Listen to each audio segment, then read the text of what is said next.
Hello and welcome to the Dead Spot Cinema Club, the podcast where we guide each other through cinematic journeys we probably should have taken a long time ago. We pick the films everyone assumes we've already seen, track down whoever in the group somehow missed it, and make them watch and review it. So please join me, Amy, along with Andy. Hello. Mark. Hello. And Rhys. I think Val Kilmer's a skinwalker, guys. As we take on Top Gun. Released in 1986 and directed by Tony Scott, Top Gun stars Tom Cruise as Maverick, a hotshot naval aviator training at the elite fighter weapons school. The film became a pop culture phenomenon, boosting recruitment for the US Navy, redefining the action blockbuster, and cementing Cruise as a global movie star. With a budget of around $15 million, Top Gun went on to gross over $350 million worldwide, making it one of the highest grossing films of the 1980s. A lot of that success comes down to its blend of real aerial footage, slick direction, undeniable star power, and a soundtrack that feels like a greatest hits album. Over the years, Top Gun has become more than just a movie. It's a time capsule of 80s style, ambition, and it's now widely recognised as a culturally significant film in modern cinema history. So for me, Top Gun is one of those films where I genuinely can't remember the first time I watched it. It's just always been there. I had it on VHS, and it was one of those comfort movies I'd put on repeat to fall asleep back when that was just what you did. Honestly, the music is such a huge part of why it's stuck. That iconic soundtrack, it's pure 80s cinematic energy. So, Andy, have you seen this? I have seen this. You made me see this. Now, I think it's an okay movie. I don't know why it was such a massive success. You know, it was a bit different in the 80s. I found it good, but not like amazing. To be fair, the music is a key part of it. I can't help but feel the song that I think of the most isn't an 80s song, it's an older song that they've got in it, but... Is it Beethoven? It is not.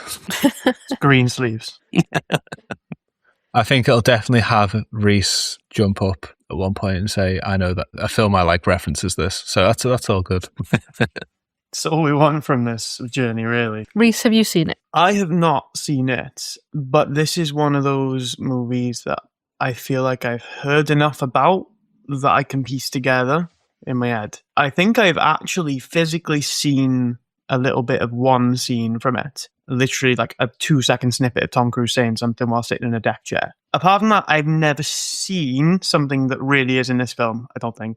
Pictures, stills, nothing I can, off the top of my head, be like, that's definitely Top Gun. But I think I know a lot about it. What about you, Mark?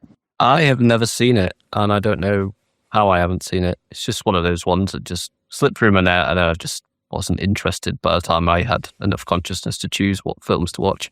Like Rhys, I've seen a lot of references to it. I'm sure there'll be references I didn't know were Top Gun references, but unless it was obvious and they were in a fast jet. I know volleyball's a big part of it, but I don't know how big. Is it 80% of the film? I hope so. I know the sequel's out, and I'm excited to watch that, but I think I need to watch the first one first. So going in, do we have any predictions for what you think might happen other than the volleyball? I think that Tom Cruise is a maverick kind of guy. He flies jets, but he doesn't play by the rules. He's got a buddy called Goose. I don't know if Goose is a man or a woman, but Goose flies the other jet, I think. I honestly don't know what their purpose is. I don't know if they're at war. I assume they're in the Air Force, but I don't know that for sure. I just know they're flying jets. So presumably they're at some kind of war, because otherwise why would there be a really important movie or mission that they've got to do? I know they take a break and play some volleyball, and there's an absolute banger playing when they do that, but I can't off the top of my head think of what it is, but I know I've seen a scene that spoofs it with a good song, so I assume it's that. I know there's a cool bit when someone's talking to Tom Cruise, and they're like, how did you do that? And he said something along the lines of, because I was inverted or something. And that's like a big, cool thing that he does. I don't really understand that, but that's what I've heard. I think Tom Cruise is going to take his shirt off loads. And this is peak Cruise. So I'm probably going to be pretty impressed by that. There's probably going to be loads of topless dudes and maybe a few women in bikinis to supplement them. So I think it's going to be a good movie. I would love it if the music is good. And I'm not encouraged at all by you saying the music is good, because you also said the music was good in Breakfast Club and there was 2 songs in it. So they were good songs though, weren't they? It was the same song twice. It was the same song twice, and then it was reprised. I would like to think this is a bit better, because seems bigger to me. Like, I've heard, you said there's a sequel, but isn't that like a remake or something as well? I feel like there's been a lot of Top Gun hype around in the last 5 years. and I'm not really sure why, because I've avoided anything to do with it, because I was like, oh, one day I'll watch Top Gun and know what the fuck all this is about. But yeah, I know they wear green jumpsuits and wear aviators and probably have good abs, so I'm in. What about you, Mark? Yeah, there's a few things I know about this. Call signs, Maverick and Goose, I've heard a lot. Pilots in the Navy, Danger Zone. But anything to do with the plot, I assume it's Cold War gone hot and they go to war with some kind of Eastern European country that America didn't like in the 80s. I'd just be conflating what I've seen in Hot Shots and what I've seen in the film Stealth about the autonomous fighter jet, which wasn't a very good film. So I don't want to guess what the plot is apart from they shoot down other planes. So we've got a little mini game. We've got 4 quotes to see if you can guess the missing bits. Then we'll see how correct you were after the film's been watched. Okay. So the first one, I feel the need. What do you think comes next? The need for speed. Yeah, I was going to go with that. Just less dramatic. I'm wearing the sunglasses, yeah, so. Yeah, which works really well on the podcast. If you think, what? Therefore I am. If you think, then you can deliver. Sounds like a great poster. Next one, we've got, your ego is. Your ego is so big it won't fit in the cockpit. Okay, nice. Love it. Your ego is going to take us to the places we go. I'm glad you're not a writer, Rhys, quite frankly. Bitch, watch yourself. Because I'm going to write something just to spite you now, and it's going to do fucking well. That'll show him. I've got a lot going on. I can add author to my repertoire. Last one, you can be my blank. Hero, baby. I can wish away the pain. You can take my breath away. Are we going to get copyright struck for that? Yeah, it's too similar, Rhys, sorry. You're just too good. I just saw the lyrics of You Can Call Me Al, You Can Be My Bodyguard. But I think I might know, is it You Can Be My Wingman? I think I might have heard that one. Okay, write that down, Andy, and write all of Rhys's down too. Yeah, word for word. So what was Rhys's for your ego is? Because I was so shocked by how amazing it was. Your ego will take us to the places we go. Sounds worse the second time. My amigo. Say that again. My mind is boggling.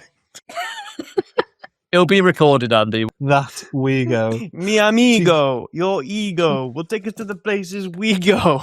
Hey, try to think of anything that's not aged well. Tom Cruise. Once again, being an 80s film, consent does not seem to be important. Mm-hmm. Is that specific to 80s films? I need to send a text. Hang on. I will say Rhys will probably get a bit too involved in men's bodies in this film, like he's already alluded to. I'm here for it, dude. I'm here for it. I managed to do that in Die Hard, and there's like one dude who gets his shirt off for about 4 seconds in it, so... He's got a spreadsheet he needs to update, so he's... Yeah. Mr. Skin. Oh, God. I just remind everyone Mr. Skin exists. Does it still exist? I don't know. I don't know. I don't want to open a tab. What's the age rating for this film? No, it's a 15 and it's 1 hour, 50 minutes. That's good. I reckon I can do 1 hour, 50 minutes of volleyball and jets. I'm not imagining this is going to have an intense story where I'm going to have to remember loads of people's names. Okay, so we'll all go away, give it a watch, and then come back, see what we think. We'll see you all later. Bye. Bye. Your ego is taking us places that we need to go. You fucked it up again. You had it written down in front of you, Andy. I'm going to take my ego and you can watch me go. Let's all go to the lobby. Let's all go to the lobby. Let's all go to the lobby to get ourselves a treat. And welcome back. Everyone by now should have gone away and watched the film. Hopefully everyone cried as much as I did. If not, you're all heartless. I cried when they put their t-shirts back on. I was inconsolable. I've never cried as much at this film as I have last night. I didn't cry, but yeah, I've seen it. I mean, I have cried this week. Is that relevant? So yeah, what did you think? Go from the off. Start off. Amazing soundtrack. So the film starts dramatic 80s music. It doesn't just start with dramatic 80s music. It starts with fucking Danger Zone. which I knew was in this movie but forgot. And you Yeah. know, everything was great about it. It was fantastic. I didn't realize how many 80s songs I knew that were made for this film. Yeah, like Danger Zone, Danger Zone, Danger Zone. It did do that thing of just having that one song. Yeah. So we get text on screen to give us a bit of backstory. So March 1969, the US Navy established an elite school for the top 1% of pilots to teach the lost art of aerial combat and to be the best fighter pilots in the world. The Navy called the Fighter Weapons School, but the Flyers call it, and I could fucking guess. So from that, I thought, oh, is this set in the 60s? But no, it's not about the establishment of the school. It says it's set in present day. I decided at that point I was going to latch onto that elite and top 1% thing because I didn't know how well the actors were going to portray that. Yeah, I didn't know Val Kilmer was in it. Who's that? Iceman. He looked familiar, but I couldn't place him. What's Val Kilmer in? I'm lying.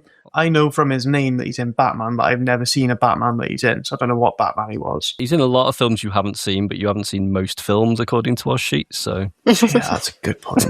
That is a good point. Which Batman was he? I reckon he was in... Oh, fuck. That one. Not Batman. The Batman who fucks. I could Google it, but I'm just trying to use my goddamn Because brain. we've got these big old brains. We're a film podcast, we should know this shit. Should know everything. Yes, when the names were coming on the screen, I mean, I wasn't focusing on too much, so I was watching this on my walking pad. Thanks, Andy, name his mum. And as soon as Danger Zone came on, I was absolutely grooving on the walking pad, just to be clear. I was strutting. Then the names were coming on in such a way I was like, I should know more of these names, but I only knew Tom Cruise. Opening scene is Jet taxiing on an aircraft carrier. Put question mark there because you didn't see it was on an aircraft carrier till later. I just assumed. Danger Zone continues as they take off. I remember one of my predictions being that Danger Zone was a song from this, but I think that was the most basic of predictions to get right. But yeah, it's just a scene of guys getting really pumped for jets landing and taking off. It's like all the air traffic controls on the ground just like, fuck yeah, every time a jet took off. It's like, imagine enjoying your job that much. I was jealous of how much they enjoyed their jobs. I assumed they were real aircraft people and not actors at that point. Was probably, it's probably easier to do that. Just ask the Navy, hey, do you want to show some guys? And, you get to be in a film, we get to save money on extras, and would they actually know what they're doing? That would make sense then, if they just said, act excited about it, and then you've got a bunch of non-actors going, okay, how do I act excited when it's only my silhouette showing? Yay! Throwing his arms around. The scenes in this, with the flying and everything, I assume they are all live action, they were actually done. Yes, they were all live action. They paid the Navy a lot of money. I would have thought there'd just be some kind of agreement, because it makes the Navy look good, probably drives recruitment. Navy won there. So yeah, it's set in the Indian Ocean present day initially, meaning the 1980s, not 2026 and not 1969. And we go straight into Maverick and Goose as their call sign. So they're the names I knew were the main characters. So I know this isn't an origin story. These guys are already pilots. So I didn't know anything. I thought this was like going to be them going through training or something, but no, straight in. They're already established good pilots. I got a bit confused because I just read about a training school and then we cut to like already seemingly qualified and in combat pilots. I was really confused because I was expecting to read that and then cut to police academy for pilots, basically. Yeah.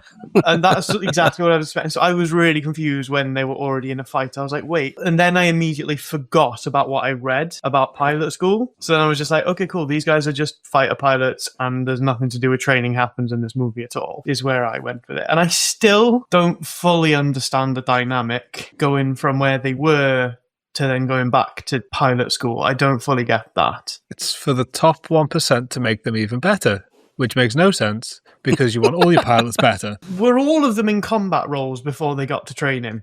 Yes. Yeah. So they took all those pilots off the front line to go and train so that one of them could be the best in that class and then go back to the combat roles exactly as good as they were when they got there. In theory, they would be better because they'd had extra dogfight training compared to the basic dog. They'd have had actual experience if they stayed out on the front line. Yeah.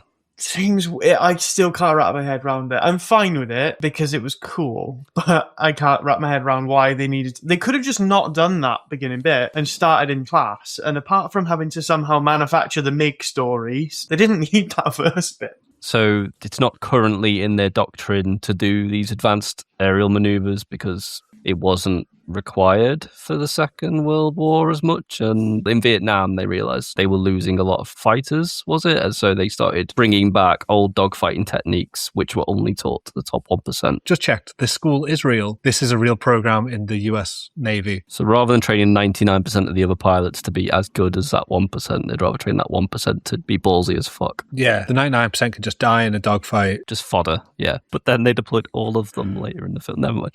I'd love to now suggest that that's not the right way of doing it, but time's not on our side when we're trying to criticize the US Air Force.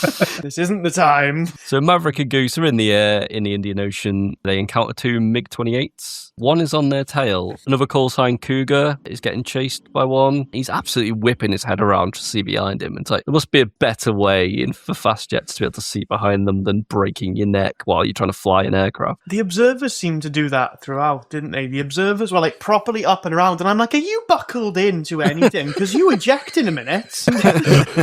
I was excited by the first line in the movie, though. Did you clock that? That was something that I just knew was really famous. Literally the first line spoken is Tom Cruise going, "Talk to me, Goose." I was a bit excited when I heard that, because I was like, I've heard that. Yeah.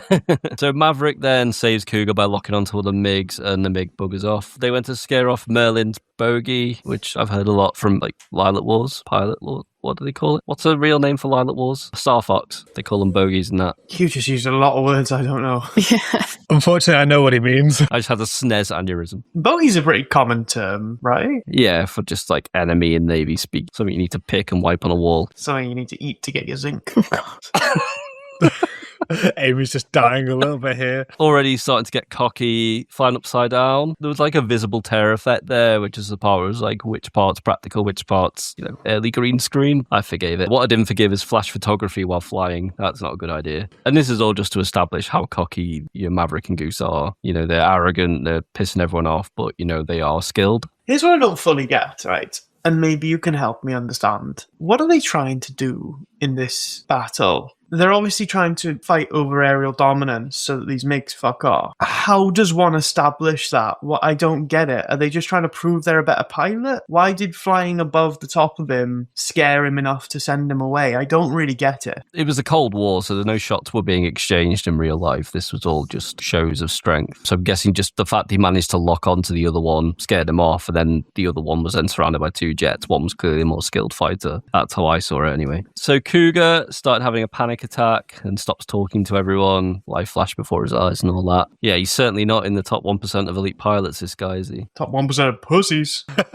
Maverick is an absolute maverick. There's no way to say it. Does a touchdown takeoff, back up to help his friend, manages to talk him down. He does a shit landing, but everyone survives. Do they not have dual controls? This was my question. This was what I wondered, because I don't know about you guys, but one of us on this podcast has actually flown fast jet. And it was quite normal that every fast jet available had dual controls. And I'm wondering, was this just not a thing in that model of jet or that era of jet? Why isn't Cougar's mate just turning around for them? They're rear crew, so they're trained to observe, not fly the plane. But yeah, this did stress me out when he was running out of fuel. I don't even know that is like brave and Maverick. That was just pure stupid. If he hadn't have been able to help, then Cougar's just dead and they're dead. And they've also lost $60 million worth of jets. I felt like there could have been a better way to show him being Maverick than fly with no fuel in your fucking jet. So Cougar was sent to the sick bay after this, but then he resigned as a pilot while he's still on an aircraft carrier in the Indian Ocean. Hands in his badge and gun. But then Maverick gets called in for his disciplinary, where they recite his CV with explicit exposition. And then reluctantly, they decide to send him to Top Gun, because Cougar was their choice, but now he's not. We got another quote that I've heard a lot since then, and I'm guessing it's from this movie, and that was that Tom Cruise got told his ego was right and checks his body can't cash. I was like, I've heard that a lot of times since then, and I assume this is where that's from. Yeah. So the next scene, we're straight into the first lesson at Top Gun school. Their instructor is called Viper. Viper is based off a real person, also called Viper. Andy, you okay? Andy's having a stroke. Val Kilmer keeps smiling at Tom Cruise, so I think he fancies him at this point. He's just got this shit-eating grin. Just looks evil, even when he's trying to be nice. I did write in one note, just, of course, he rides a motorbike without a helmet, was a note I made, just in case it wasn't clear enough that he's a maverick. And when I was getting to scenes like that, I was like, oh, I remember this from Hot Shots. Hot Shot is the parody of Top Gun, like the scary movie is the stream. Oh, you didn't mention you've seen that before this, though, did you? I still didn't know the plot of Top Gun from that because it parodies multiple films. I think Viper also fancies him at this point because he says, "Oh, I like that he's arrogant." We find out later, he served with his dad and stuff, so there's probably a reason he likes him. But it just seems like everyone just like can't help but swoon over him at this point. Throughout the movie, Viper seems to give up that he doesn't actually like the arrogance at all. He says in this opening one, he's like, "I like that kid. We like arrogance here." And then, he tells him off for his arrogance every single day. I didn't expect Goose to also be arrogant, but when they got to the part where it was like putting his name on the plaque on the wall, and he's like, "Oh, my name's going to be on there, you spelled it wrong." That bit was all improvised as well. Quite a lot of Val Kilmer's lines were improvised because he didn't want to do the film. So he improvised a lot of it, and then by the end of the film, he said he quite enjoyed it. But did you guys notice anything really, unnerving about when that initial class was kind of dismissed before they went to the back where the rankings were? Notice anything weird? Take some time at some point. Watch that scene again. Look in the background by the leaderboard thing on the wall. There's two fellas that have a handshake that lasts a good 15 seconds. It's like they don't know what to do, so they just keep shaking each other's hand really vigorously in the background of the scene, and I couldn't take my eyes off them. Then they have to shuffle out the way for Tom Cruise to come and be in the scene. It's so awkward. I couldn't think about anything else for a good minute. So the next scene is in the bar, a big night out. He says when he comes in, this is a target-rich environment, which is just absolute pilot banter. Lads. It just makes me feel sick. This is where we find out Val Kilmer's call sign was Iceman. And he wears his sunglasses inside like a knob. You don't seem to like Iceman. I thought he was the only reasonable person in this film. I hated him so much.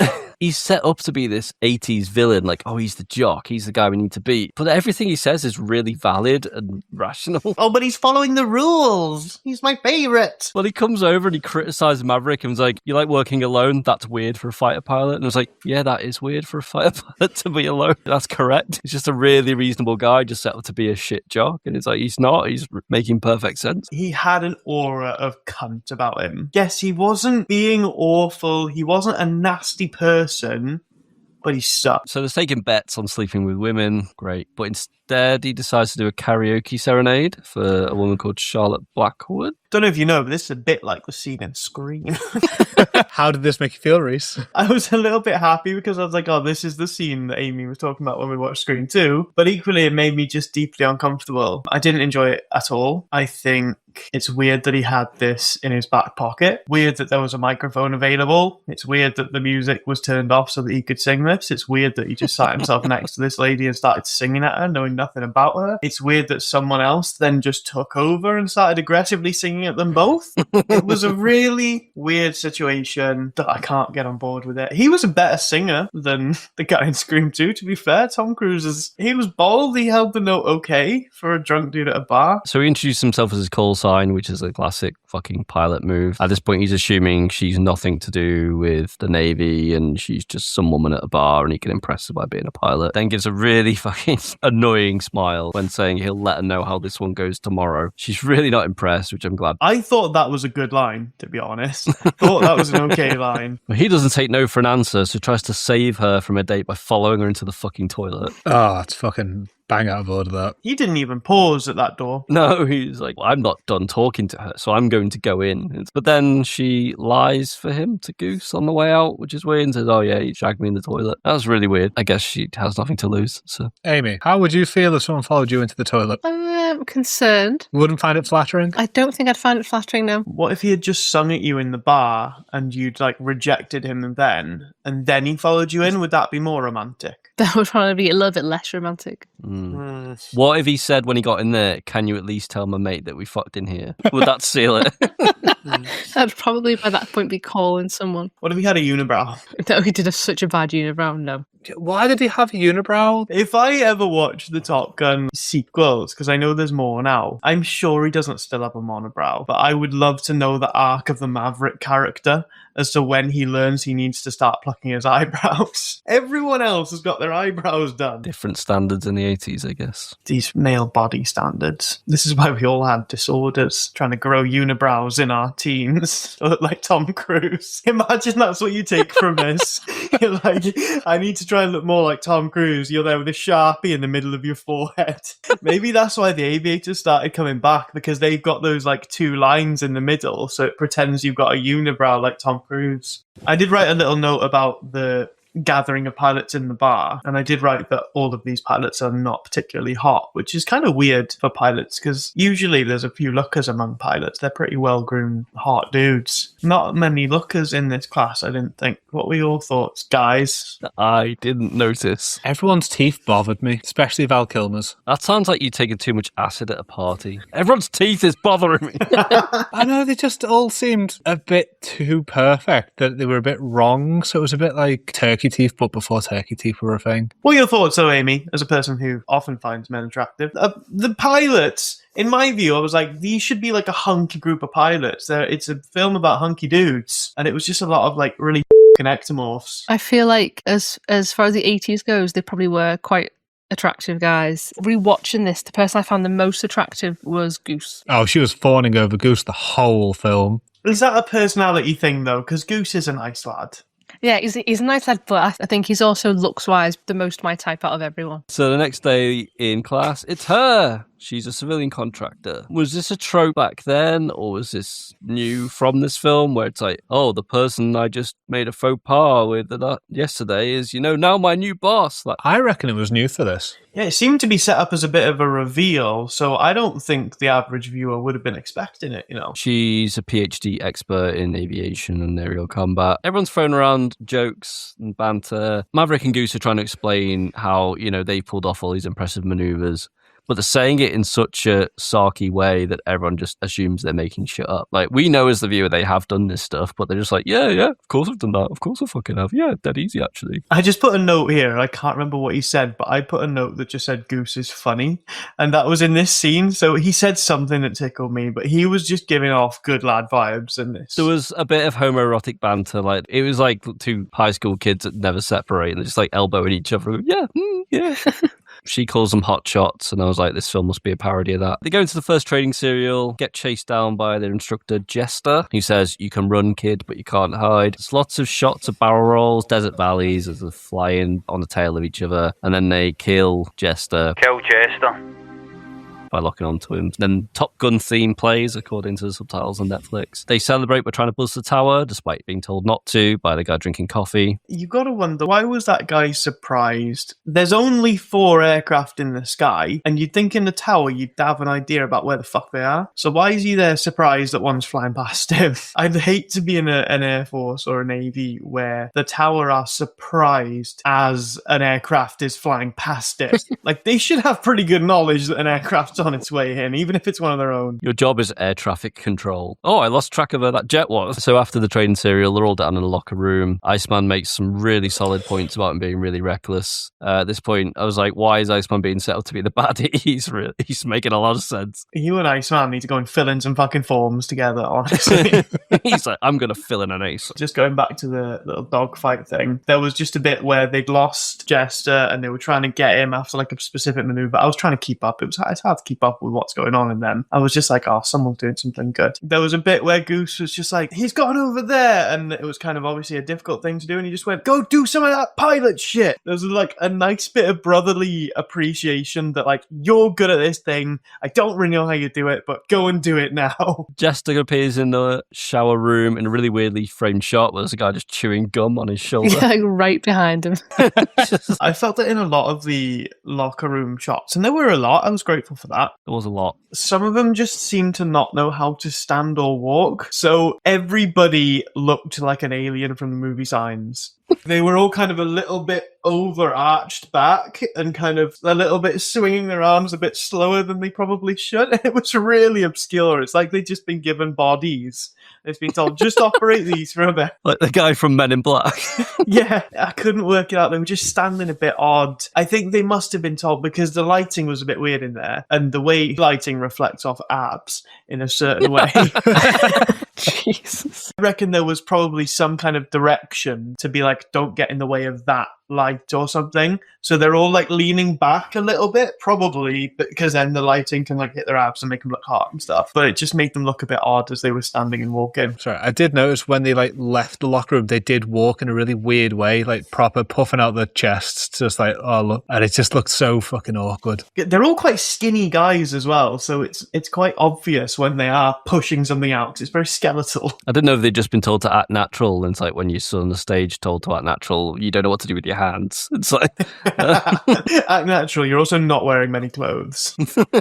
So they're taken to Viper's office, presumably to be chewed out. Get told they broke the rules of the exercise and they went below a certain altitude that was out of bounds. He justifies it by saying Jester went out, so he chased him, so it's all good. I expected a but from Viper saying, oh, you were reckless, you were shit, you were dangerous, but I fucking loved it. But that never came. He just said, yeah, I was reckless, you were shit, get out. And then Viper and Jester start discussing his record about his father and describe them as wild cards. So you start to get a bit more flavour about the history where Viper's worked with him before and the respect he had for Maverick's dad. Later on, Goose sneaks into the Lavis accommodation. Is that just their temporary accommodation while this runs its course? Because that was like a bungalow to himself. The music implies when he's walking in that he's there to seduce him. I fed him a bottle of wine and 2 glasses, like, hey. Don't worry what Viper said. Let me look after you tonight. Goose confides that he's like, I just want to pass this course, mate. We don't need to do all this reckless shit. I don't need to be the best like you. It's dangerous. Let's calm down. Maverick's like, yeah, you're the only family I've got, so I'm not going to do anything silly. The next day, he's flirting with the teacher, and she says, you're too aggressive. And he goes, well, I guess I go right after it, or something like that. And that works. So he gets a date. Volleyball. Best scene in the 80s. Yeah, this is the point now that we can all go make like a cup of tea, have a little lie down, and we will talk for about half an hour, and then we can come back and carry on with the rest of the film. So, why was he wearing jeans? my first note is about the jeans. Mine too. They're ready to play volleyball. Someone's brought the ball. Yeah, this is a scheduled game. They're up for a game of volleyball. They've all decided to wear jeans, but take their tops off. So, like, we're going to be half ready for this. Not a woman in sight, but let's make sure we take our tops off. Like, we won't wear shorts. That'd be gay. But we're going to take our tops off and play some volleyball. Tom Cruise is really good for a 5'6" dude at volleyball. Low-rise jeans. This was the scene for them. It did a good job. Cum gutters are on point. Goose had shorts on and a top, so... Goose continues to be my hero, all right? Goose is here for a good time and a long time. Oh. Whoa! I didn't say he gets it, but he's what he's here for, Andy. He's a sensible man. It's very homoerotic sweatiness, yeah. Yeah, very much enjoyed this. The sweatiness in this movie. Let's talk about the sweat. Yeah, I've made a few points. I wonder how many times I've mentioned sweat in my notes. I have a theory. They are all covered in Vaseline. They have to be covered in some kind of hydrophilic substance because every time someone sweats, it is solid beads on show on their face and stuff. And it's like, that's not how humans sweat. Unless, like before, they are aliens from Signs. This isn't how humans sweat. It doesn't just stay in these little circles of water. They've got to be covered in something, or it's got to be like fake sweat that just clings. Like glycerin or something, yeah. I just assumed they were getting spritzed with water before every shot, basically. Just like some guy off his camera just spraying them before they deliver their line. Even with water, it doesn't run. It doesn't run in a single shot. It's really odd. But yeah, they all get really, really hot and sweaty. I'd love to talk more about their muscles, but I'm not allowed. I'll give you 30 seconds. Go. Okay, they're all super fucking hot. I can't. They've got good muscles. Tom Cruise never gets bigger than this, unfortunately, but he's in pretty good nick. I didn't have a particular workout program for it. He was just a really skinny, lucky dude. Genetically did a good job, and didn't know Val Kilmer had quite as many vertebrae as that.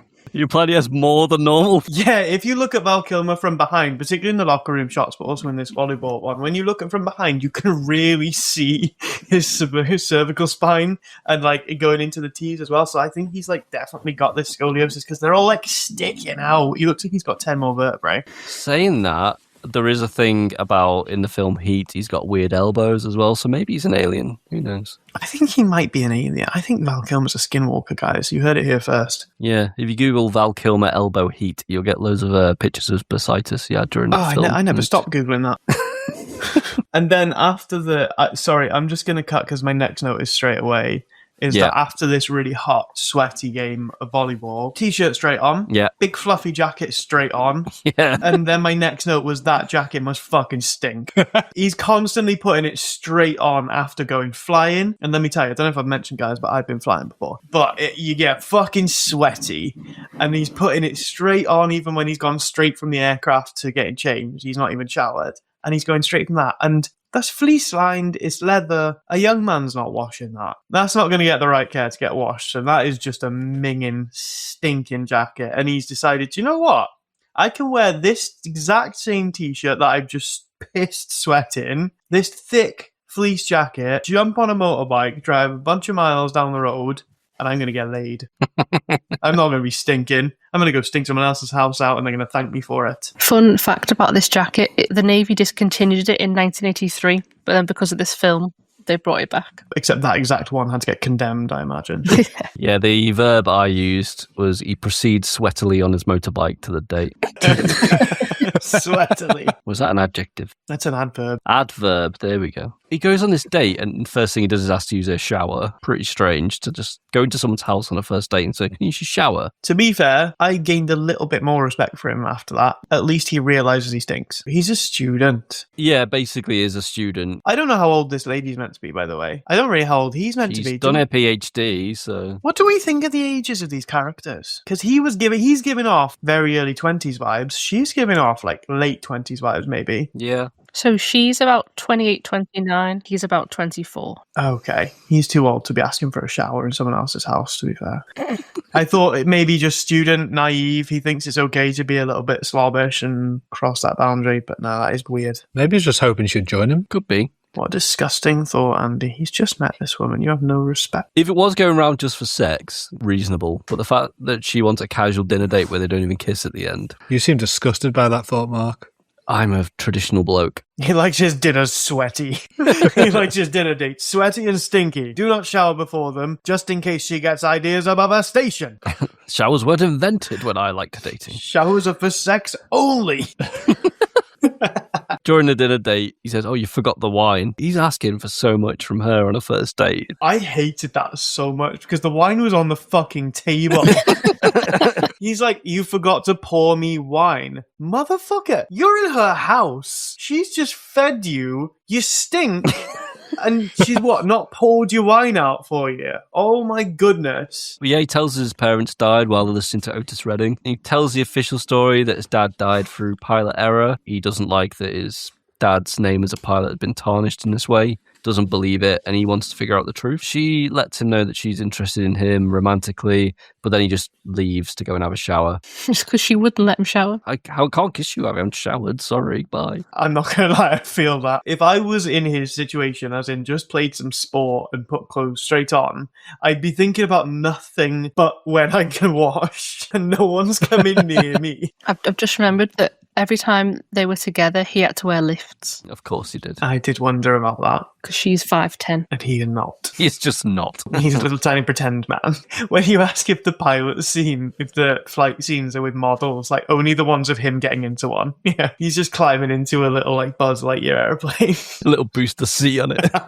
We shouldn't take the piss out of his height. He can't help that, but he can help being a Scientologist. So we should take the piss out of that instead. But I like science. So later, she's dressed all piloty in the elevator and he steps in freshly showered.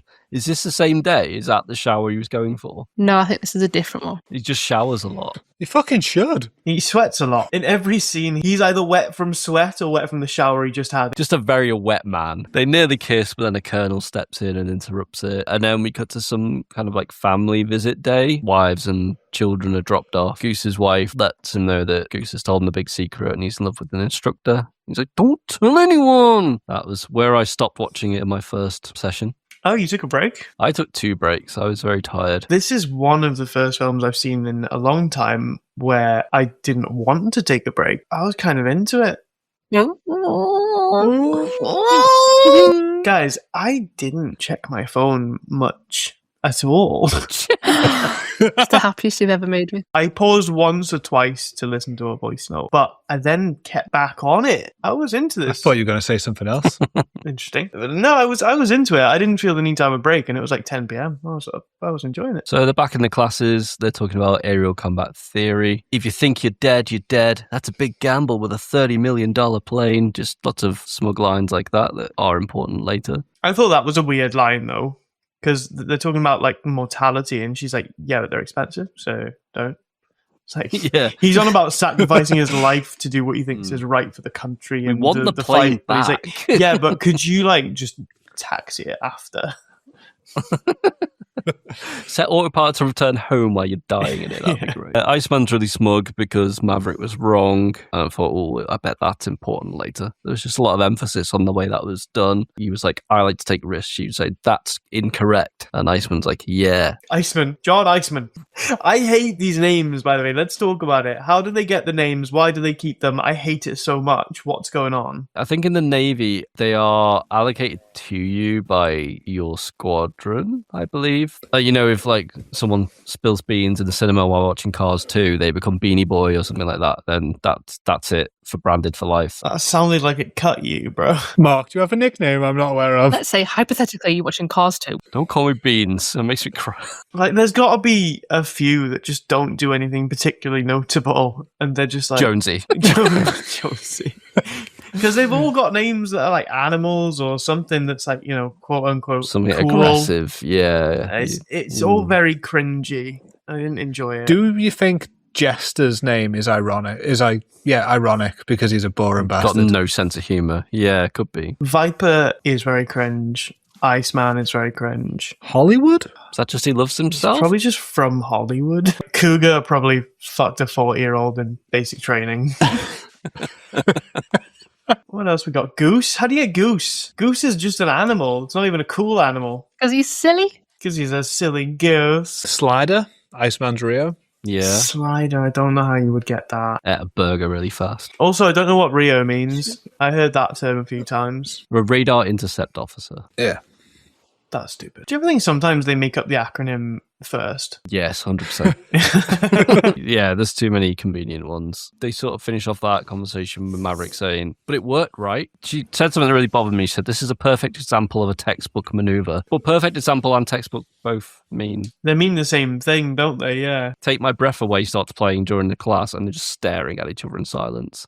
I knew sex was coming soon because I've seen something that now I know was a parody of Top Gun, and it was People's Silhouettes and Take My Breath Away playing. It was that kind of sex scene with different characters. So as soon as I heard Take My Breath Away, I was like, oh, these guys are going to fuck soon to this song. Yeah, when they were staring at each other and that song that everyone knows is romantic started playing, I was like, oh, that's a spark between them, that fires of passion, their little argument. And then he's pissed off because his ego's been battered in front of everyone. I was like, oh, okay, maybe not sexy then. But she chases after him and he's just blanking her on a bike. I was like, is this a sexy? It's weird foreplay, isn't it? Yeah, really aggressive car chase. And she is reckless in that car. Really nearly dies and nearly kills people. He is just a fucking man-child, isn't he? Like, all through this. He's like, can I have a glass of water? Can I have a glass of wine? Can I use your shower? And then, I can't believe you insulted me in front of my friends. Going home, I'm taking my bike. Yeah, she catches up to him, says, you're a genius, Maverick, and I love you, but I just think he's a knob for the way he's behaved for the last, 20 minutes of this film. But then you get the slow-mo sex scene. Did you know Take My Breath Away was written for Top Gun? I did, thanks to the Netflix subtitles. And do you reckon Iceman would have been a better lover? No, he wants it over with. Efficiency, safety. He gets written consent. He wears a condom. You know, it's very safe. All that boring shit. Consent and condoms. Fucking nerd. So they're on another exercise opens with the line, I feel the need. The need for speed. Yeah. Did that come from this film then? Or did this come from Need for Speed, the video game? That came out 20 odd years later. I was like, that's so stupid. You can't fly slow in those fucking things. You're always going fast. So it's like, it's not impressive that surely you get over the whole speed thing. when you're a fast jet pilot. They're all pumped because Viper's playing enemy today. Lots of people saying, God damn you, Maverick. There's lots of weird whispering like, come on, baby. Damn, this kid's good. Someone says, I'm too close for missiles. I'm switching to guns. I've heard people say that, but it's usually old men in pubs after they farted. That's really good. That's really good. I never knew where it came from or why they said it. And I still don't know why they're saying it. I've never heard this outside of this film, but now I kind of want to use it somehow where it'll make sense. Not with farting, but like I want to find a context in which that makes sense. Yeah, so Jester sneaks up and shoots down Maverick, tells them to hit the showers and never to leave their wingman behind. A lesson maybe he'll learn one day, even though he already demonstrated in the prologue that he didn't leave his wingman behind, but never mind. So Iceman grills him over being arrogant.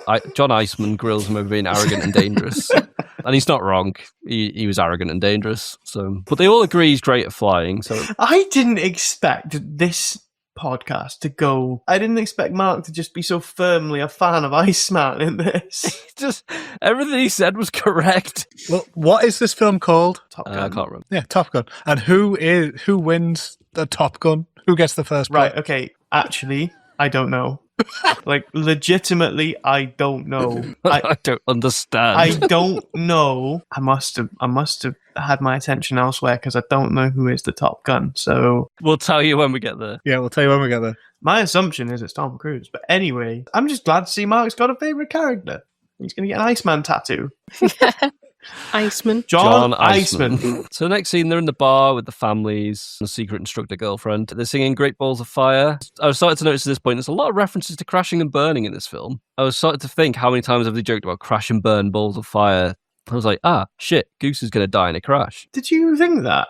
At this point, I was like, there's so much foreshadowing for Goose dying in a crash at this point. I was like, I just want to live to graduation. Great Balls of Fire, crash and burn. Oh, fuck. And then I thought back to in Hot Shots, what they do. It's a parody this is. Oh, well, that's cheating then, isn't it? No, I wasn't thinking about this until after the film. I was like, yeah, they do that in Hot Shots. But in Hot Shots, the character who's the rear crew, as he's approaching for this last flight, like people are coming over to him saying, "Oh, can you sign this life insurance document to renew your contract?" He's like, "I'll do it when I land." Like, "Oh, here's your will. Do you want to update?" And he's like, "I'll do that later." And it's just like putting off all these important things. It's like, yeah, it's really obvious that this is going to be his last flight. I didn't expect it to come. I didn't see it coming in the slightest. Yeah. Just to be clear, I absolutely did not see it coming. And yeah, my entire thoughts during this scene was, why is there a child on the piano and why is Tom Cruise touching his butt? I just realised a lot of foreshadowing, and I think all these references are now here just to make people sad when they rewatch the film. No one else in the bar seems bothered by how fucking loud they are, even there's people like on the table next to them just having a conversation while they are shouting and singing. Some people don't mind it when others have fun, Mark. I'm just saying.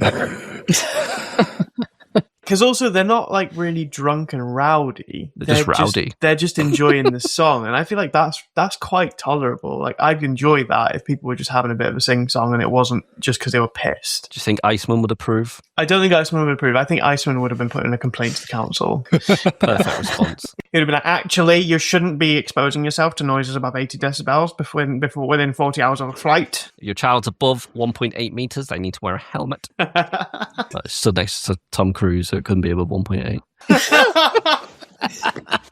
What has happened? Why is Mark throwing shade now? What's happened here? I am team John Iceman. He's found his person now, and this is him. This is him now for life. I just didn't like Tom Cruise's character. I don't think I like Tom Cruise, but I definitely didn't like this character. So Danger Zone plays again while they're kissing on the docks for some reason. Getting the most out of that license, aren't they? Yeah. We have these 2 songs, we're going to use them. So they're back to training. Hop 31, 2 weeks to graduation. The trophy is still up for grabs. It's close between Maverick and Iceman. I didn't know Maverick was called Pete until now. No one did. Pete Mitchell. He doesn't look like a Pete. Petes don't fly planes recklessly. What do you think Iceman's name is? Val Kilmer. Val Iceman. Tom Kazansky? Is that right? Oh, yeah, they do say Kazansky. Yeah. Kazansky, don't they? Yeah, he's more of a Pete. Oh, Pete yeah. Rulesman. Pete, bureaucracy rulesman. Val Kilmer's dead. Yeah, Val Kilmer's dead. How did he die? He did a documentary about his cancer. And that killed him. the documentary. Good bit. So getting close to graduation now, all to play for. A bit more tense now in these exercises. They're competing a bit for Top Gun, as it were. They're pursuing 3 enemy jets and they're making wisecracks to each other as normal, a bit of banter. Again, he says, too close for missiles, switching to guns. And they're telling Iceman just to get out of the way because they almost have a clear shot if he wasn't there, which implies Iceman is at fault. But everything up to this point has shown that Iceman is the very good pilot. He knows what he's doing.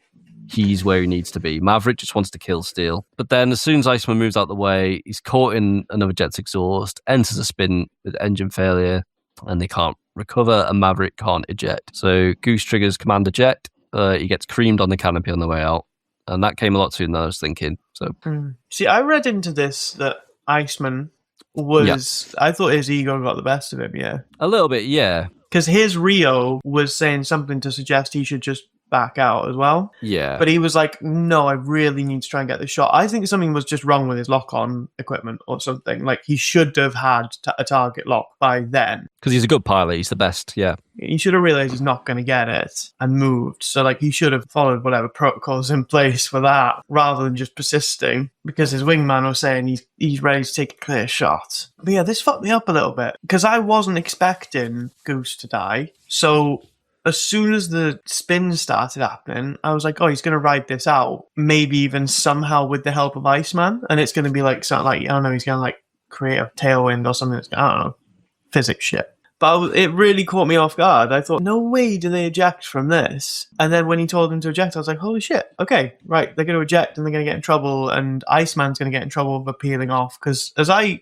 understood it, I might be wrong, Iceman fucking off left like a lot of shit from his engine or from the wind moving, basically from the moisture of the air moving into the engine. And then that blew the engine out. That's how I understood it. I might be wrong. But he shouldn't have turned off so aggressively. Maybe that's how it happens. Maybe what happens is they eject, Iceman gets in trouble, everyone's fine. And then they were saying he was dead. I was like, no, he survives. He's going to get treated in a helicopter and he survives. But then he was just fucking dead.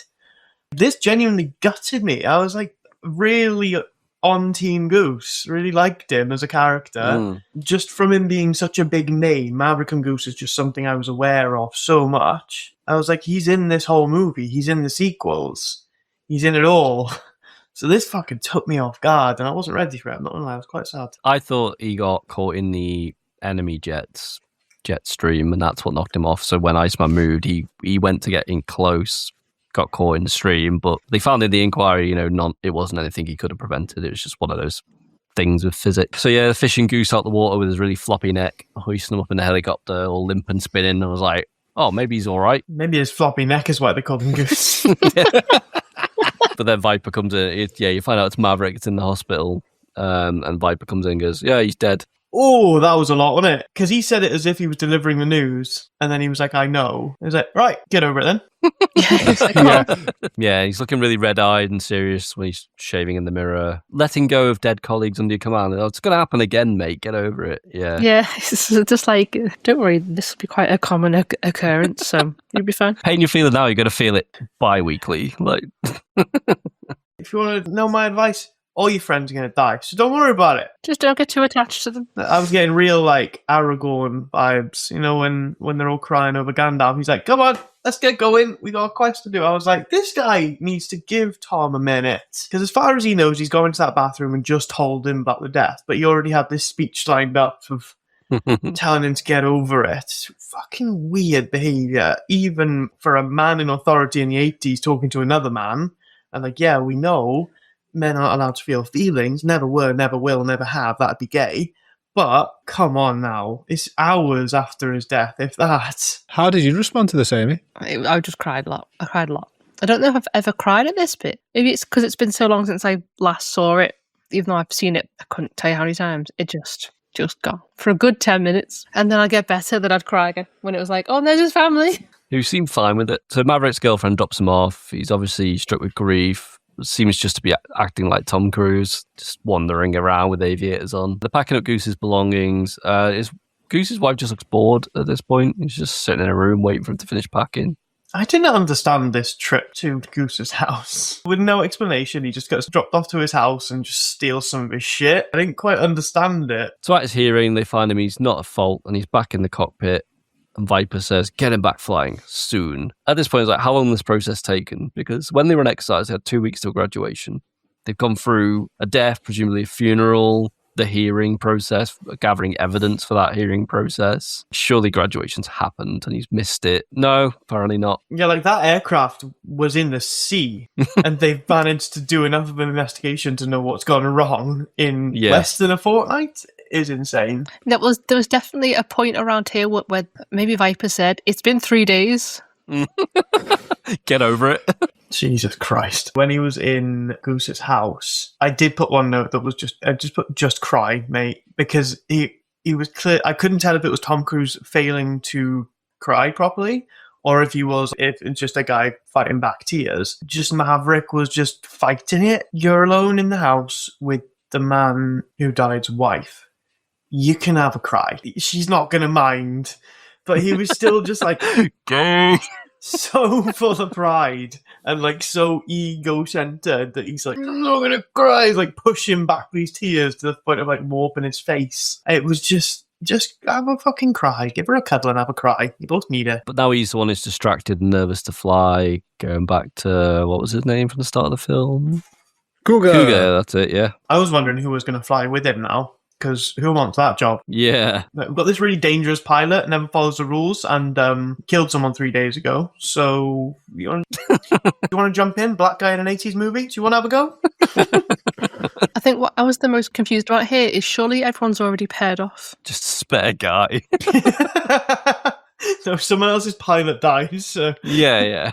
Perfect. His new crewmate is not happy with how jittery he is, how nervous he is. He's very quick to abort maneuvers and he's lost his edge, but Viper insists he keeps flying, get back on the saddle, all that jazz. Iceman shares condolences in the locker room. Again, he's just a stand-up guy. That's a really respectful thing to do. Like, there's no jokes, there's no, I told you you'd do that if you carried on being a dick. He's like, I'm really sorry for your loss, mate. And then leaves, and that's it. He did this weird tick thing. Before he said something sincere, it's almost like he had to hold back the sark, because he would do this thing, and if you ever watch it back, you'll realise, he'll like say whatever, and then he'll look up, and then he'll look at him, and then say the sincere thing, and then like a few words go, and then he did it again. He looked up and looked down and said another sincere thing. It was like he had to, don't say that, his friend just died.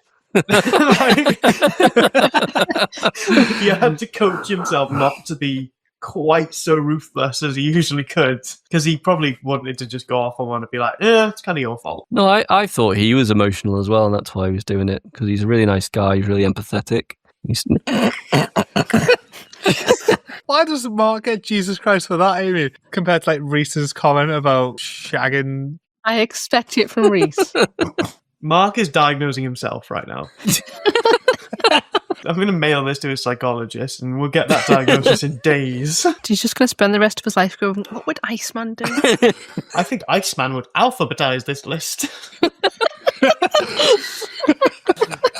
So a guy called Wolfman, I don't know, we've introduced him by his name. Yeah, he was lingering, wasn't he? I was like, who's this guy? I don't recognise him at all. So he sees Maverick getting clothes and leave and goes, oh, he's quit. I didn't assume he quit after seeing that. I thought he was just going home for the day. But you saw that and went, Maverick's quit. Why was he there? He was lingering so as not to be heard in that conversation. I was like, wait, is this something sinister? Like, am I totally missing a B plot somewhere where, like, there's a spy? It was really weird, wasn't it? Yeah. I didn't read into that at all, that Mav had left or was going to leave. It was really wild. It's just like he was done for the day. Maybe that's why the line was needed, to make you aware of it, because it's like, oh, he's just going home. Yeah. Wolfman was Hollywood's Rio. They should have simple names like Red 1, Red 2, Red 3, Red 4, Red 5. They should be in perfect lines and they should all stick to the rules. His girlfriend, professor, instructor, catches up to him at the bar, said she's got a new job in Washington, and she said, you're one of the best pilots in the Navy, and then tries to convince him to go back. But his best friend died days ago, and she's trying to like go, oh, just start flying again, stop being a pussy. It does feel like throughout this whole film she was like, I'm not interested, and then she kind of went, oh, you're a good pilot? Maybe. And then he kind of got bad again, and she was like, nah, I'm going now. She does only ever want to fuck him because he's a good pilot, to be clear. Like, that's Yeah. the only redeeming factor he's got about him. So as soon as that's gone, I think the attraction's gone. I thought she just wanted to fuck him to get the information about the MiGs. But then she did actually say that she could have just read that. When she was in a lift, she was like, I had the reports. I didn't need to invite you to my house. Amy, can you say good pilot again? Because you sounded underwater when you said the words good pilot. Good pilot. Can you call me a good boy now? I was about to then, and I had to stop myself. I was this close. Me too. Good boy. Right, see you guys. Oh, Amy and Rhys fucking. Find out next time on Dead Spots and Club. She eggs him on to not quitting because he got good at flying that one move he does sometimes that everyone tells him not to do. And then she leaves before her ice water arrives. That pissed me off. That poor waitress. He goes to Viper's house and his wife knows him. She says, Mike will be down soon. It's like, I didn't know he was called Mike. Is it Mike Viper? There's like a background story here where like she fucks every recruit on that course. On the base. Yeah. Fun fact, not about her. The real Viper is the old man at the start of the film that Charlie's talking to in the bar. Oh, that gets rescued from. Yeah. Yeah, they have a bit of a heart-to-heart. He shares how he flew with his father and he hints that he knows he didn't crash by accident, releases some classified information. You know, his dad was actually a hero. He got hit but stayed behind to shoot down enemy fighters so others could escape. But it was somewhere that they shouldn't have been at the time, so it stayed classified. And they had to make up the cover story that he just crashed because he was shit. The message that Maverick gets from that is, so you think I should quit? Viper says, I didn't say that. Viper tells him to evaluate and learn from what happened, but he has enough points to graduate if he wants to. So, you know, just come on by to graduation. At this point, I take another break because I'm tired. So he starts watching planes fly around at night and considers his future. Very 80s. Maverick finally shows up. You didn't get a trophy. Congratulates the better man, Iceman. So Iceman won. Iceman is Top Gun, yeah. Iceman is the main character of Top Gun, as he is the Top Gun. Because he's the best. Everyone's really civilized, you know, despite all the rivalries. Everyone's just like, cool. Congratulations, Iceman. He's like, yeah, cheers, thanks. That's the end of it. There's no like banter or anything. It's great. Almost like it doesn't fucking matter at all. Yeah. And as soon as that trophy is given or whatever he gets, I don't know, I wasn't paying attention. As soon as that little competition's over, they will realise that was all really fucking trivial. Yeah. Oh, we're going back to the job we were doing last week. Cool. Yeah, great. Yeah. So the party dissolves because they've got new orders and they're going back to the Indian Ocean. There's 2 filming locations. Quite expensive ones, to be fair. Yeah. Viper says he'll fly with him, and that's worth more than any trophy. 24 hours later, they're on the carrier. I don't know how that worked. They went from a party in America wearing uniform to packing to getting to the Indian Ocean and being on a carrier ready to go in under a day. I don't know how that happened in the 80s. Don't mind me just Googling which one the Indian Ocean is. The one next to India. All of you to assume I know where India is. So yeah, the flights from Miramar to India today would be 18 hours and 50 minutes. So that's a significant chunk of that time. He's got to pack, he's got to fly. They've got to again get to the carrier. Love to know how the maths works, but never mind. That's, I just checked that's a 30-hour trip. Fuck. Because obviously, like, you wouldn't fly straight over the ocean just because of, No. yeah. So And you'd still yeah, have to going like, over the Bering Strait and then over Vietnam in 86, all these communist countries, probably wouldn't have happened in the Cold War. Especially if they took like a military passenger jet together. But that's just the Iceman in me talking. So they've been given orders to rescue a ship that's drifting into enemy territory. Maverick is fucking sweaty. Absolutely dripping sweat. Iceman tries to convince the leadership that Maverick's not ready to fly. Fair point. The guy is dripping with sweat just sitting in the room. Maybe he's not okay. So he's put in reserve, standby to assist while they go to scout. The enemies start multiplying as they get closer from some kind of fancy radar hiding technique where they'll fly under each other, I guess. even though they're all next to each other. You see a shot inside the Russian, presumably Russian, some kind of Soviet pilot, and they look like the baddies from Star Wars. You know, just like the enemy stormtrooper pilots, just black armor, black helmet. Black helmet, red star. They don't get a call sign on their helmet because they don't have names. Well, communism, you can't have individuality. So a friendly gets shot down, so Maverick is scrambled as reserve. Iceman's on his own. He's trying to shake 6 enemy aircraft on his own. Everyone has been sprayed by water today. Like, everyone you see on deck is just dripping sweat. The pilots are all sweaty. I think in like the films they do use like a mix of vegetable glycerin and something else to make like there's something starchy in Yeah. that sweat, isn't there? It's so weird and clingy. So after they've launched Maverick, the catapult's broken, so conveniently no more backup is coming. But Iceman's holding his own because he's a good pilot. The best, some might say. So he's dodging the missiles. I don't think they make a big enough deal of that catapult being broken, by the way. Yeah, it's like, it's down for maintenance, sorry. They just say it in passing as if the fucking commander of it, or whatever his rank is, wasn't made aware that the only thing that deploys the main deterrent of that vessel is broken. And he's not been made aware already. And there's people out there dying in the sky. What do you mean? What do you possibly mean we can't launch anything off this fucking aircraft carrier and I'm not aware? Ridiculous. But then they were like, oh, it's okay, it'll be fixed in 10 minutes. How do you know that? What information have you got? Why is that? How have you been made aware it's broken, assessed it, and know it's going to be fixed within 10 minutes? I don't get that. Because Dave's on his break and he's got 10 minutes left. Yeah, the catapult guy. Silly contract. So Maverick arrives, immediately has a MiG on his tail, gets jet washed, like that one time that thing happened with Goose and that. Understandably, he's a bit shaken, but he recovers this time. He has a little moment and bails on the fight, but everyone's shouting at him. You know, Iceman's calling him, saying, where are you going? I need your help. His Rio's like, what the fuck are you doing? We need to turn around and go back and help him. And he's like, we can't. But then there's a cuddle with Goose's dog tags. Just talk to me, Goose. And then he turns around to go back and fuck up some MiGs. Some what? MiGs. Jesus fucking Christ. Wow. So he blows up one of them, back in the game, starts getting his confidence back, dodges some more. Really hard to tell what's going on at this point now, even with everyone over-explaining what's happening. Like, I've dodged one, I've shot one. I don't have any more notes of this apart from this one just saying, I have no idea what's going on, but I'm here. Like, I'm present in the moment, but I'm just wishing the best for everybody involved, really. And he goes, I'm not leaving my wingman. It's like, oh, he's learned something, cool. Iceman takes down a MiG, but takes a hit, loses an engine, and then he's got another one on his tail. Maverick's like, oh, I've got a plan. On the count of 3, break right. And then he goes, 3, 2, 1, break Hated right. that. Like, that's not on. Hated that, because you know, if Iceman is anything like Iceman, as soon as he heard 3, he's going. Why didn't he just go, I've got a plan, break right? They should have the reaction time to be able to do something with that. Or just like break right now, not on the count of 3. 3? Wait, no. 3, 2, 1. 1. And he misses a shot anyway, so it doesn't work. I hated that so much. They could have reshot that. So he devises the plot to lure the MiGs closer, uses a risky move from his rogue days to get behind and blow up another one, and the MiGs retreat.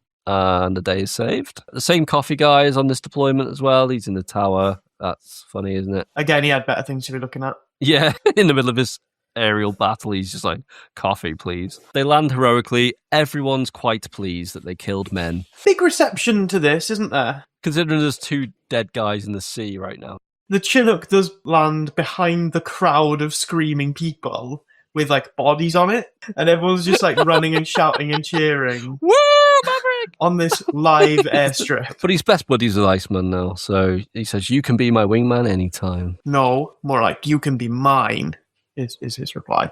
No, I'm the boss. You can be my wingman. I get to hold you. No, you get to. No, I. They're arguing over who's the top then, yeah. Basically. The top gun. Iceman gives like topping from the bottom vibes. So he chucks Goose's dog tags in the sea. I did say, surely someone would have wanted them. I didn't see him do that. Did he do that? That's horrible. He's like, I don't need these anymore because I've got my mojo back. Fucking hell. That's horrible. That's unforgivable. Oh my god. That's not even where he died. Oh my god. That's really bad. I can't believe he did that. It's like, you just want to give it to his son or his wife, not just like throw it in the Indian Ocean. When no one's going to see it again. Can you imagine 15 years time? Yeah, I know my dad was a really good friend of yours. I heard you kept his dog tags. Can I see them? Oh, buddy, I got really excited after killing some Russians and threw them in the sea. Oh, I'm so sorry. Okay, all right, that's fine, I guess. That's the only thing we had because you took everything else as well. It's just like mum's going through a hard time and she lost the house. And yeah, you took all his memorabilia, but that would have been nice. But that's okay, Mav. And then Maverick expresses his desire. He wants to be an instructor at Top Gun. And then skips the rest of the deployment. He goes straight back to America. Someone puts that song on. Predictably, it's her. She put it on, that song from the start in the bar. So she didn't go to Washington. She came back to be with Maverick. He says the line she said earlier about it being complicated. And then the film ends. Presumably he doesn't get to be an instructor because he wasn't the Top Gun. Yeah, why would they want second Well, best they said if at the top beginning, percent? they were like, the Top Gun gets the opportunity to come back and be an instructor. So, like, you get to just do that anyway, then it's pointless, huh? Maybe Iceman didn't want it, yeah. It's basically the only thing you win, There was a plaque, wasn't there? I guess. Yeah, name on a plaque. You don't get to take the plaque, though, do you? No, but it's there. I noticed something about the dogfight. Oh, yeah. What, the final one? The big final one, yeah. They only used missiles throughout the Russians used guns, they used missiles. Yeah. But when they first went to the course, he said the reason they had to do this was because of an over-reliance on missiles and to bring back the old-fashioned dogfighting and using guns. Didn't fucking work, did it? No. No. No, it was really pointless because there were a lot of times I was like, they're close enough for guns now. They're going to do that. Or like when Iceman was in a bit of trouble, I was like, oh, cool. Like he could fire his guns a little bit as a bit of a deterrent, even if he doesn't have lock on. He's really outnumbered. He could be firing some guns. That was annoying, I found, because the Russians, I'm going to say Russians, I don't know if they were Russians or not. They were Soviet they of were some pretty kind. trigger happy with their guns, and they did some damage. This fictional part of the Cold War where shots were exchanged and no one cared. No war started. That was Top Gun. The toppest of guns. It's the best Top Gun film I've seen. Hands down. So we've gone through it. Now, obviously, just before this was watched, we played a little mini game. We saw if you could guess the rest of the line. So, Andy, you've got the lines there. Yes. So we'll go through, see how right you were, see how completely off you were for the rest of them. So the first one, which you both had the same answer for, so the line was, I feel the need, and you both answered Need for Speed. Nailed it. Was that correct? Yeah. Yeah, tick. Like the video game. The next one was, if you think, blank. Now, Mark, you put, therefore I am. Yeah. Rhys put, then you can deliver. What? What? I'm reading my note. Did you handwrite your notes? Yeah. What's wrong with This you? is from when we did it. I said, then you can deliver. Apparently. Come on, Mark. If you can think, You're dead. Oh. It's Maverick saying you've got to be impulsive and risky dumb. and really unsafe. Okay. The next one was, your ego is blank. Now, I know I wrote Rhys's answer right. I now know it was cash and checks your body can't. No, writing checks your body can't cash. What was Mark's answer? So big it won't fit in the cockpit. Same sort of, principle. Okay, what did I say? Taking us to places that we can go.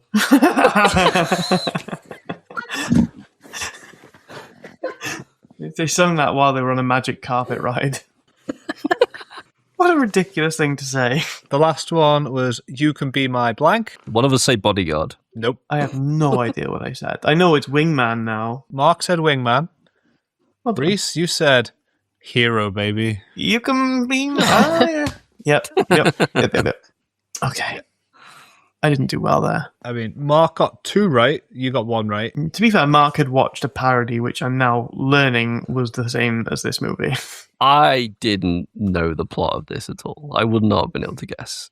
I've watched Hot Shots once. And Hot Shots came out 2 years after I was born. It's old. So, predictions. Have you got the predictions written in your handwriting, Andy? Fuck. Nope.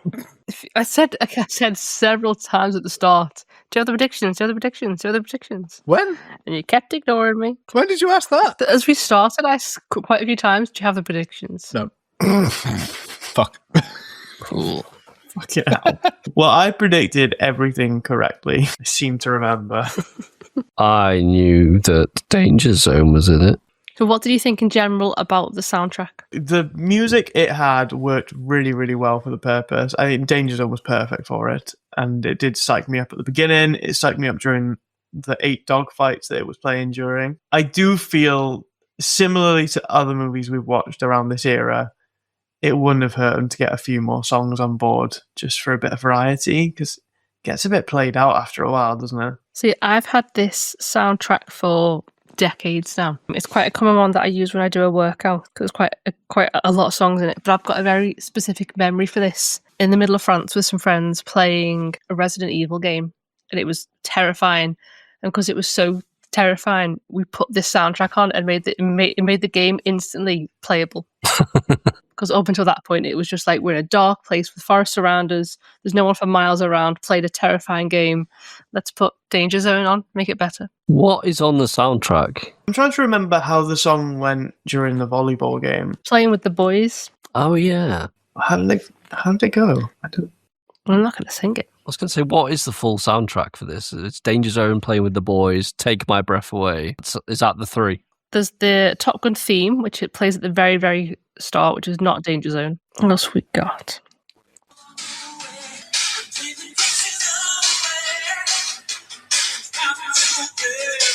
Now that I'm watching the volleyball scene again for the 30th time, I'm realizing that all they do is spike shots. The soundtrack part that bothered me was when Take My Breath Away played during a car chase. That was pretty weird. But other than that, it was appropriate for the time and what was happening. Mm-hmm. But yeah, I'm struggling to name more than 3 songs.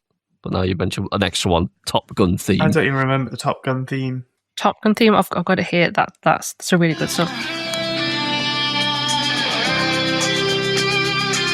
It's like the classic. Is it Steve Vai? No, it's Steve Stevens. It sounds like a fake person. I think it just could have done with a bit more variety, but in general, all the songs served a pretty good purpose and were well chosen. And I guess the job of a soundtrack is to add to each scene, and it does each time. And if I hear any of those songs again, I will think of the movie. So quite a lot of people turned down playing that song. Toto, Bryan Adams, REO Speedwagon, Jefferson Starship. They all turned it down because they felt the film was warmongering. There were also a lot of people that were going to play Maverick instead of Tom Cruise. They offered it to Patrick Swayze, Matthew Modine, John Travolta, Michael J. Fox, Tom Hanks, Rob Lowe. The reason the director was picked for this film is because he'd shot a car advert where they'd used real jets. Wow. Yeah, he was one of the only directors at the time who'd had experience shooting jets. And he was almost fired because of the volleyball scene. Fired? Because it took like a full day of shooting, added nothing at all. either lie, that was a downright lie. And he put a lot of time and money and all sorts into getting that shot. I did think there'd be more volleyball. I was surprised looking back how little volleyball there was. I felt like it was longer. I think in my version it was longer. I kept pausing and rewinding it. I'd be surprised to hear it took up a disproportionate amount of filming because there were only like 3 shots involved. That could have literally been a lunch break between other shoots. They didn't even change. He got less sweaty on his motorbike than he was playing volleyball. He also paid the captain of the ship at the very start a lot of money to turn it around just because he wanted the sunset behind them when he did all those takeoff shots. I mean, worth it. It's a good shot. So Rhys has said kind of throughout it that he quite enjoyed it. You know, he watched it all in one go without his phone that much. That's a pretty high regard from him. Mark, what did you think of it in general? I thought for a product of the 80s, it was good, but I don't think this is my kind of film. Didn't really like the tone. I don't really like how it framed the hero as being some kind of this flawed, arrogant hero. Yeah, Iceman. It's very, very 80s. Yeah. Very, very 80s. Something about most films made before 1995, it just makes me quite tired. I don't know, it's just the way it's mastered or something. I just don't know what it is. So just because you're used to them having been on in the house after you've gone to bed, so whenever you've heard them, they were Maybe. like, Mark, go back to bed. You've still got your parents' voice in your head. There was just some strange choices with the film and some of the way lines are delivered. It is made in that time when lines had to be delivered with perfect diction because, you know, they couldn't do as many reshoots. They couldn't fix it in post. And you could tell, like, sometimes with the multiple shots and they cut together 2 very strange shots and it makes conversation sound a bit off sometimes. And that just jars me a bit in 80s films. I appreciate it for what it is. I can see how some quotes have stuck around, how some scenes are memorable, how some people are emotionally attached to this film. But I don't think it's the kind of film I would watch again. Okay, what would you rate it out of 10? 6 out of 10. Okay. That wounded you, Rhys? I could see. It's fine. Everything's fine. Rhys, what about you? So a lot of this relies on how I went into it. I went into this movie expecting a bit of a camp action-y romp, and that's exactly what I got. Had I expected it to be even close to like a war film or an action film, I'd have been a bit disappointed. I think every actor in this was lucky to get work afterwards, to be honest. It's the kind of movie where so much money was put into it. I imagine so much marketing was done that this movie had to be a success. Therefore, it was. And then everyone in it has happened to have really big careers following that. But objectively, the acting is shit. The writing is pretty bad. The little details about it are all pretty shit. Cinematography's bad. Lighting's bad in a lot of them. The way they walk is weird. There's a lot of stuff that just bugged me. But as a general experience, it was a vibe. I enjoyed it. I would watch it again. And if someone said they hadn't seen it, I'd be like, you should. It's a laugh. It's a good watch. It was a bit emotional. Yeah, definitely felt for Goose. There was noteworthy things about every character apart from the ones that just barely showed up. And I think that's rare in 80s movies. Everyone wasn't clearly in this box of archetype. They all had a little bit of something to them, which is a bit rare around the time as well. So yeah, I think it was good. Enjoyed it. I just think it objectively probably has a lot wrong with it. Following women into bathrooms. That wasn't a warning you guys gave at all. Throwing that Endorsed out there, behaviour. that did mark it down a little bit for me. It marked down the whole romance situation for me, because then I wasn't bought into what was quite a big aspect of the movie was the romance between those two. To be fair, I didn't actually expect a love interest in Top Gun when I was going into watching it. I thought it was going to be more of a bromance movie. But with Goose dying 40 minutes in, you don't really get that. So it then becomes like your hook emotionally is the romance, but I'm already against that because it's got this creepy undertone of like the power dynamic between them, but also him being a bit of a fucking creep. So there's a lot of it I shouldn't like, but I enjoyed it. I enjoyed my time. I still need a number. I'm afraid I'm also going to go with a 6. Let's reshoot that and let's say 8. Okay, cool. We've Andy? got, like 5 is watchable. I Yeah. would encourage someone to watch this, so it's a little bit better than 5. But we've already got 7s out there. I don't think this is as good as. Yeah, it's not like the modern, video game ratings where the game is shit, it's a 7. The game is perfect, it's a 9, and that's the only spectrum. This is like on a true spectrum where 1 and 2 are bad films, 4 to 6 are average, 7 to 10 are good. It's upper average. It's not Galaxy Quest, but it's not Scream. No, God, no. It's not that good. And did you have the predictions? I do. We'll start with Mark's because he made like 2 of them. Oh, cool. So he started off by saying that he'd heard of Maverick and Goose and he'd heard of the song Danger Zone before. His prediction was this would be a Cold War gone hot. They would be at war with some Eastern country, but not specifically named. Fucking bang on. He also predicted there would be some planes shot down. I'm not going to live down the hot shots allegations, am I? No. No. Cheat. Fix. Rhys. Yes. Rhys. So your first prediction was that Tom Cruise would be some sort of maverick who doesn't play by the rules. So bang on. You'd heard that there'd be someone called Goose, but you weren't sure if it was a man or a woman. You predicted there'd be some kind of war. I ran out of predictions at this point, didn't I? You'd heard of the line because I was inverted and predicted that would be a big part of it. Yeah, so that was bigger in my head than it was in the movie. And the reason being, looking back, I feel like I'd seen like a supercut on TikTok. Well, not TikTok, I didn't have TikTok when I saw it, but like on Instagram where it was just like a short video of her saying, how did you do this? And then him going, because I was inverted. And then like a beat dropping as if that was like a mic drop moment. And that's what I imagined. No one seemed to give a shit when he said he was inverted. No one believed I him. thought it was quite a cool thing to say, and I'll maintain that, so I'm going to take the point. Fair enough. You predicted there'd be a lot of shirts off, mostly topless dudes, but you predicted there'd be a few bikinis thrown in there to balance it There out. wasn't a single bikini in this movie, was there?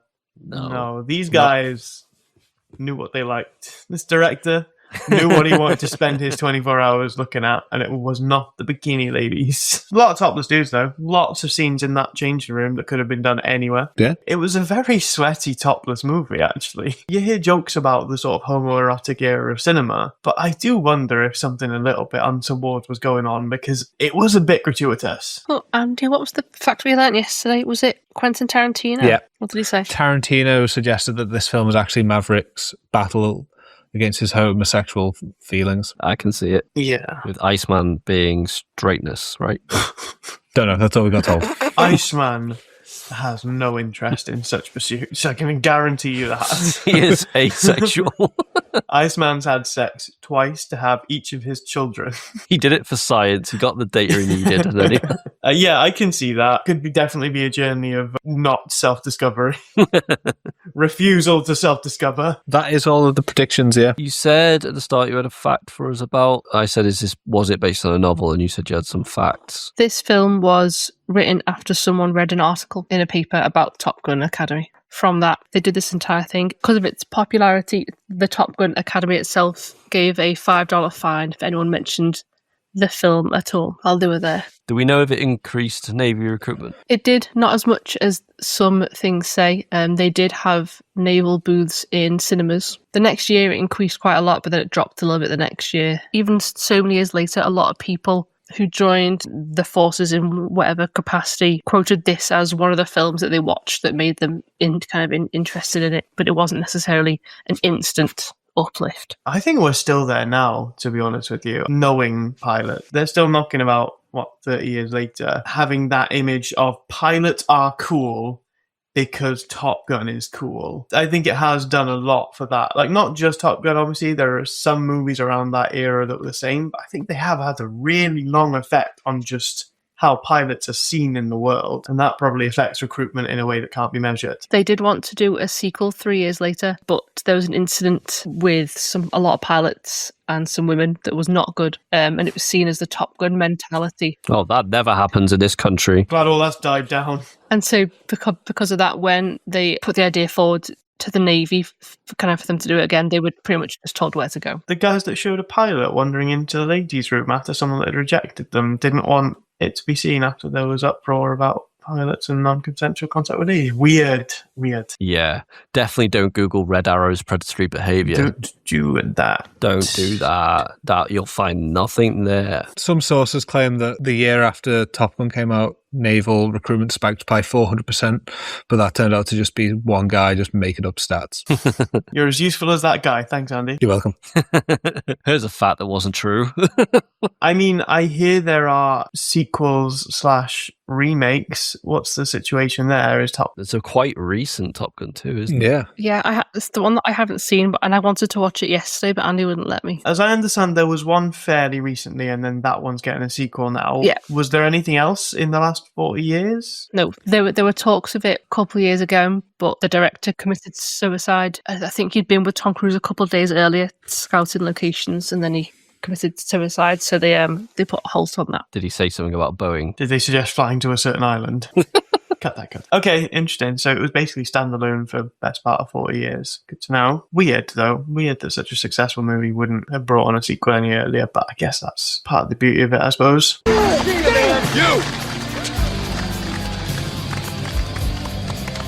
You are still dangerous. You can be my wingman anytime. Bullshit. You can be mine.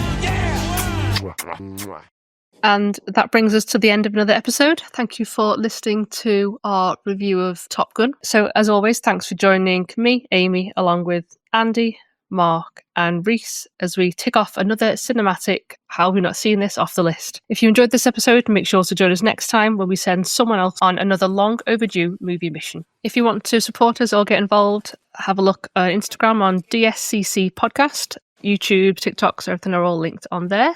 Until then, remember, you can be our wingman anytime. Bye, Cruise.